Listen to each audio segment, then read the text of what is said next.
আজ পবিত্র রজব মাসের প্রথম রাত্রি। রজব মাস জুড়ে আল্লাহ পাক রব্বুল আলামিন অনেক নিয়ামত আমাদের জন্য নিহিত রেখেছেন। আল্লাহ পাক রব্বুল আলামিন মাহে রজবকে শাহরুল্লাহিল মুরাজ্জাব সম্বোধন করেছেন, অর্থাৎ আল্লাহ তাআলার মাস বলেছেন। এবং রাসূল সাল্লাল্লাহু আলাইহি ওয়াসাল্লাম এই মাসে অনেক ফজিলতপূর্ণ আমলের কথা বর্ণনা করেছেন। এই মাসের মধ্যে উল্লেখযোগ্য স্মরণীয় দিন হল মেরাজের দিন। রজব মাসেই আল্লাহর রসুল সাল্লাল্লাহু আলাইহি ওয়াসাল্লাম মসজিদে হারাম থেকে বাইতুল মুকাদ্দাস এবং বাইতুল মুকাদ্দাস থেকে উর্দা লোকে ভ্রমণ করেছিলেন।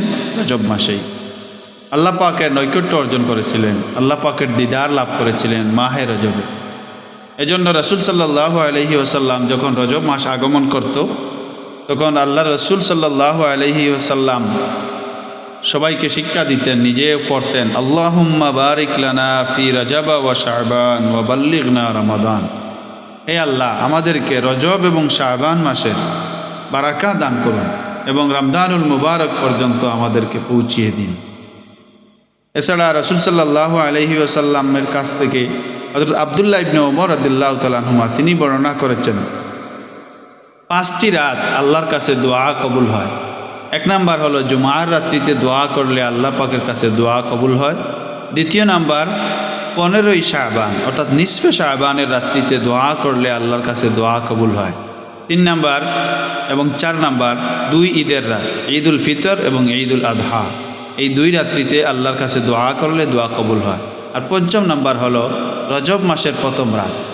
আজ রজব মাসের প্রথম রাত, আসুন আমরা আল্লাহর কাছে দোয়া করি যেন আল্লাহ তাআলা আমাদের মনোবাসনা, আমাদের আপদ বিপদ, আমাদের বিমার, আমাদের অসুস্থতা, আমাদের সকল ধরনের পেরেশানি যেন আল্লাহ পাক আজ রাত্রের দোয়ার মাধ্যমে যেন আল্লাহর কাছ থেকে আমরা পরিত্রাণ নিতে পারি।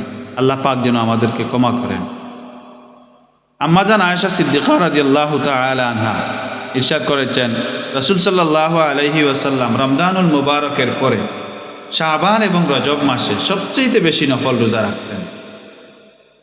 রমজানুল মুবারকের প্রস্তুতি নেওয়ার জন্য আসুন আমরা নফল সিয়াম পালন করি, আমরা নফল নামাজ পড়ি এবং এই মাস আসলে রাসূল সাল্লাল্লাহু আলাইহি ওয়াসাল্লাম বলেছেন, তোমরা দান সদকার মাত্রা বাড়িয়ে দাও, অর্থাৎ আমরা যেন পুণ্যের দিকে অগ্রসর হই, আমরা যেন রমজানুল মুবারককে স্বাগত জানাই।